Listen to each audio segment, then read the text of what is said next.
இந்த அறிவு திருவிழா நிகழ்ச்சியை ஒருங்கிணைத்து மிகவும் பிரம்மாண்டமாக நடத்தி கொண்டிருக்கக்கூடிய தமிழ்நாட்டினுடைய துணை முதலமைச்சர், திராவிட முன்னேற்ற கழகத்தினுடைய இளைஞரணியின் செயலாளர், எனது பேரன்பிற்குரிய மாண்புமிகு உதயநிதி ஸ்டாலின் அவர்களே. எந்த உதயநிதி ஸ்டாலின்? இந்த நாட்டில் சிறுபான்மை மதத்தவரை குறிவைத்து அவர்களை இந்த மண்ணின் குடிமக்களே அல்ல என்று சொல்வதற்காக கொண்டு வரப்பட்ட சிஏஏ சட்டத்தை எதிர்த்து தெருவில் இறங்கி போராடி கைதான உதயநிதி ஸ்டாலின். பொது வாழ்வில் அவருடைய முதல் போராட்டமும் கைதும் அமைந்ததே ஒரு சிறுபான்மை சமூகத்தினுடைய உரிமையை காப்பதற்காகத்தான். அவர் வழிநடத்துகின்ற இந்த அமர்வில் தலைமை தாங்கியிருக்கக்கூடிய மரியாதைக்குரிய சகோதரர் பன்னீர்செல்வம் அவர்கள் உள்ளிட்ட அத்துணை பேருக்கும் என்னுடைய காலை வணக்கத்தை தெரிவித்துக் கொள்கின்றேன். எனக்கு வழங்கப்பட்டிருப்பது 10 நிமிடம். பொதுவாக கொடுக்கப்பட்ட நேரத்தை தாண்டி பேசுகின்ற பழக்கமும் எனக்கு இல்லை.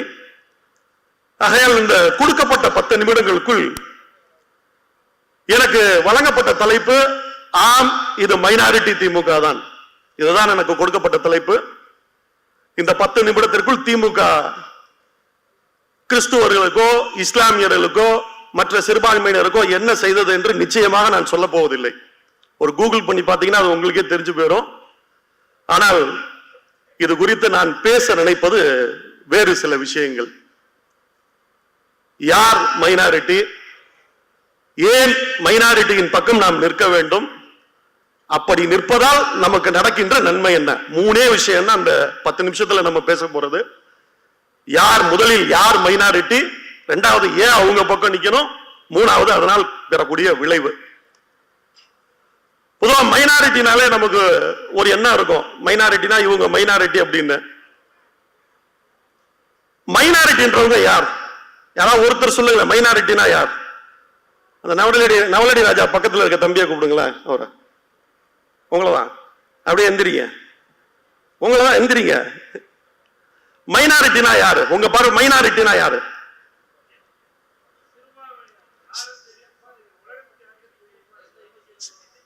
எண்ணிக்கையில் குறைந்தவர்கள். ஒரு பதில். இன்னொன்னு,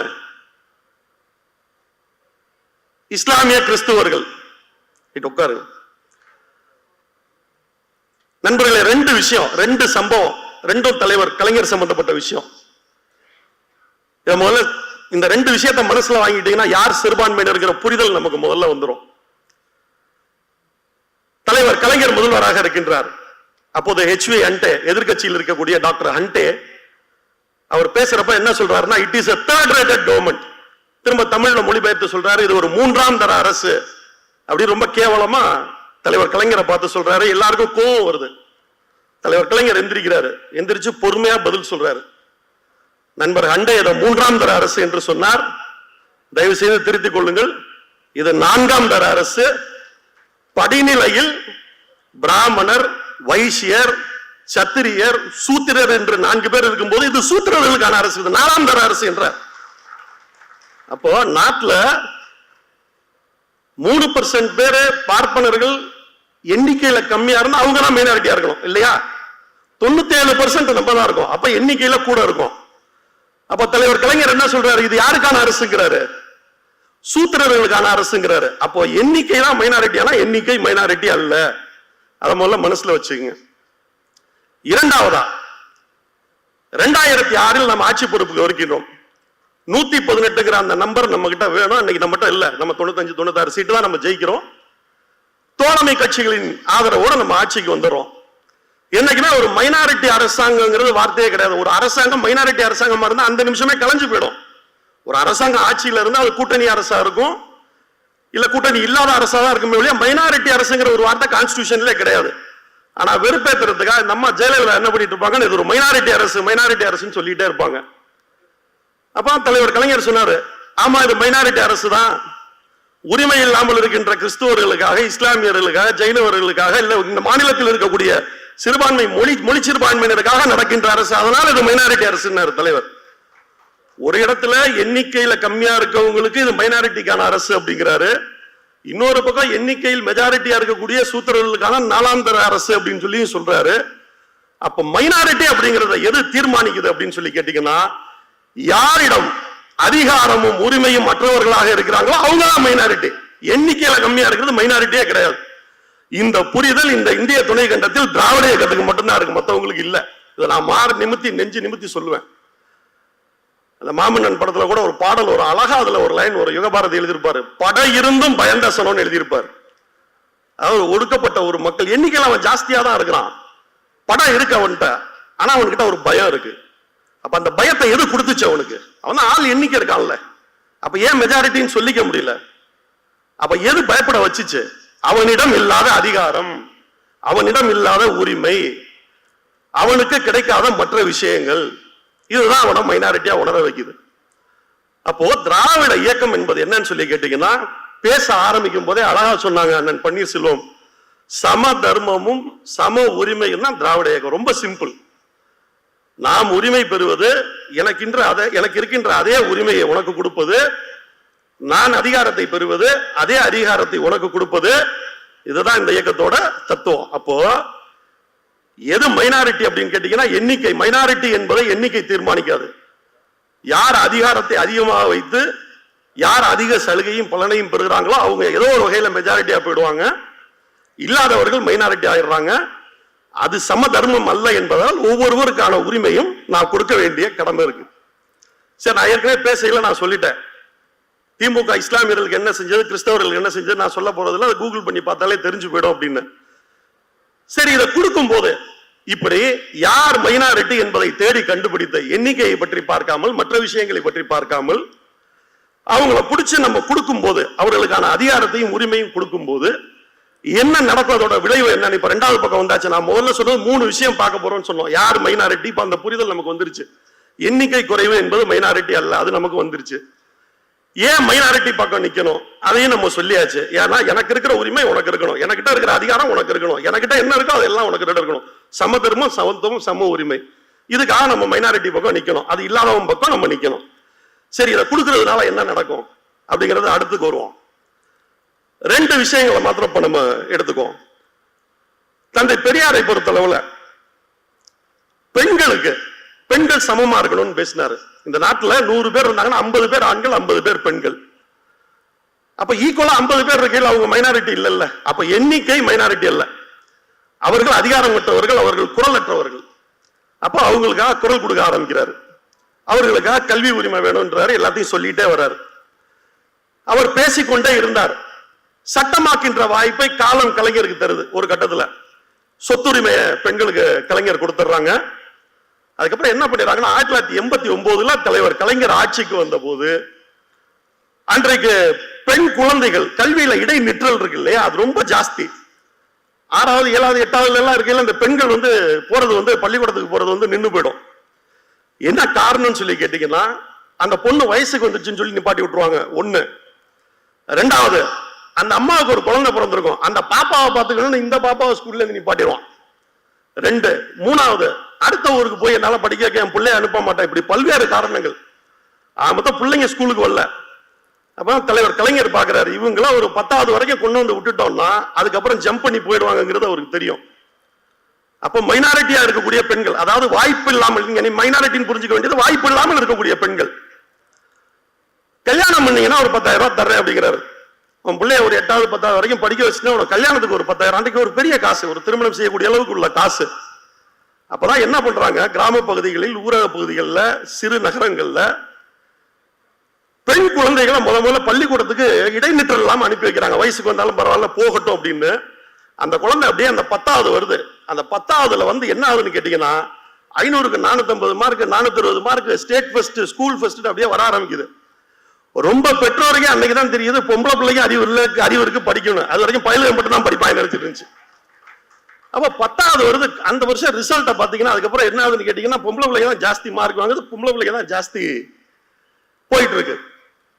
இப்ப அதுக்கப்புறம் 96ல தலைவர் வரையில என்ன பண்றாங்கன்னு கேட்டீங்கன்னா, நீங்க வந்து காலேஜ் முடிச்சிருந்தீங்கன்னா உங்களுக்கு 25,000 ரூபாய் தர்றேன் அப்படிங்கிறாங்க. அப்படி வந்த பெண்கள் அடுத்து காலேஜ் முடிக்கிறாங்க. இப்ப காலேஜ் முடிச்சுட்டு என்ன பண்ணுவாங்க, வீட்டுல சும்மா இருக்க மாட்டாங்க இல்லையா, அப்ப வேலைக்கு போகணும். அப்போ இந்த நாட்டில் லேபர் போர்ஸ்ல 50% வீட்டுல இருந்து 50% லேபர் போர்ஸ் இப்ப வந்துடுச்சு, மார்க்கெட்டுக்குள்ள வந்துடுச்சு, இண்டஸ்ட்ரிக்குள்ள வந்துடுச்சு. வந்து எல்லாம் வேலைக்கு போக ஆரம்பிக்கிறாங்க. அதுக்கு முன்னாடி இந்த பொண்ணு வேலைக்கு போகலன்னா என்ன இருந்திருக்கும் அப்படின்னு கேட்டீங்கன்னா, தீபாவளிக்கோ பொங்கலுக்கோ அவங்க அப்பாவோ இல்ல கணவரோ இல்ல அண்ணன் தம்பியோ 2 சேலை எடுத்து கொடுத்துருப்பாங்க, பாவடதானி எடுத்து கொடுத்துருப்பாங்க, அதுதான் அவங்க ட்ரெஸ்ஸா இருந்திருக்கும். இப்ப வேலைக்கு போனதுனால புதுசா அந்த பொண்ணு ஒரு 10 ட்ரெஸ் வாங்குது. காரணம் எந்த இண்டஸ்ட்ரி வளருது, டெக்ஸ்டைல் இண்டஸ்ட்ரி. பெண்கள் எல்லாம் அதிகமா வேலைக்கு போறதுனால என்ன ஆகுது, டிரான்ஸ்போர்ட் இண்டஸ்ட்ரி ஜாஸ்தி ஆகுது. இப்ப அந்த இண்டஸ்ட்ரி வளருது, பூ வாங்குது, பொட்டு வாங்குது, மேக்கப் இண்டஸ்ட்ரி வளருது. இவ்வளவு இடத்துல வேலை வாய்ப்பு வளருது, இவ்வளவு வரி வருவாயும் அரசாங்கத்துக்கு வருது. அப்போ தலைவர் கொடுத்தது என்னமோ 10,000 தான், ஆனா அந்த பெண்ணை வச்ச அரசாங்கத்துக்கு வரி வருவாய் எவ்வளவு வந்திருக்கு, பல லட்சம்.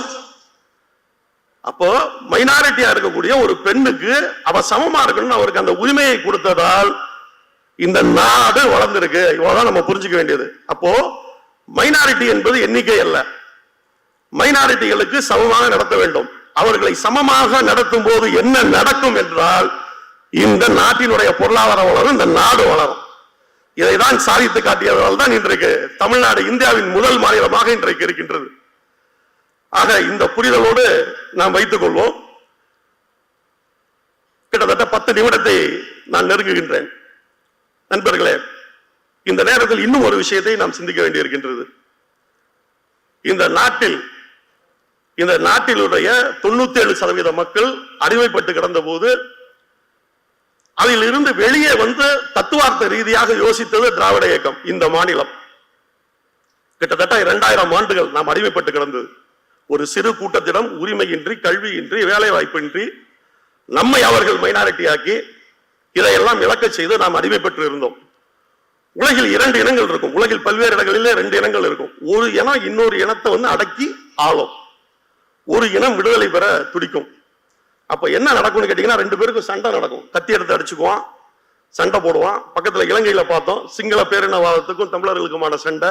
காசால பார்க்கிறோம், அரபுகளுக்கும் யூதர்களுக்குமான சண்டை. அப்படி உலகின் பல்வேறு இடங்கள்ல இருக்கு. ஆனால் இந்த மாநிலத்தில் மட்டும்தான், இந்த மண்ணில் மட்டும்தான் அடிமைப்பட்டு கிடந்த ஒரு திராவிட இனம் தன்னை அடிமைப்படுத்திய இடத்திடமிருந்து அறிவின் மூலமாகவே ஆட்சியை பிடித்த வரலாறு, இந்த இன விடுதலை பெற்ற வரலாறு நமக்கு மட்டும்தான் உண்டு. 1967 திமுக வெற்றி என்பது ஒரு இனத்தினுடைய விடுதலை வெற்றி. கத்தி இல்லாம, ரத்தம் இல்லாம, அடிச்சுக்காம மேடை போட்டு. அதனாலதான் இன்றைக்கு இந்த அறிவு மாநாடு என்று நாம் நடத்துகின்றோம். அடிக்கிற மாநாட்டுக்கு நம்ம போறது இல்ல, வரியா தொட்டு பாக்குறியான்னு நம்ம கேட்கறது இல்ல. சரியா? நீ சுதேசமித்திரன் ஆரம்பிச்சா நாங்க ஒரு தினகரன் ஆரம்பிப்போம், நீ ஒரு இந்து பத்திரிகை ஆரம்பிச்சா நாங்க ஒரு முரசொலி ஆரம்பிப்போம், நீ ஒரு மேடை போட்டினா நான் ஒரு மேடை பேசுவோம். உனக்கு அறிவு இருக்கா, எனக்கு அறிவு இருக்கு, ஒன்னு ஜாஸ்தியாவே இருக்கு. இதை மட்டும் தான் நம்ம காட்டுறோம். இதன் மூலமாகவே ஒரு விடுதலையும் பெற்றதோடு இந்த மாநிலத்தையும் வளர்த்து இன்றைக்கு இந்தியாவிற்கே சோறு போடுகின்ற ஒரு மாநிலமாக இந்த மாநிலத்தை வைத்திருக்கின்றோம்.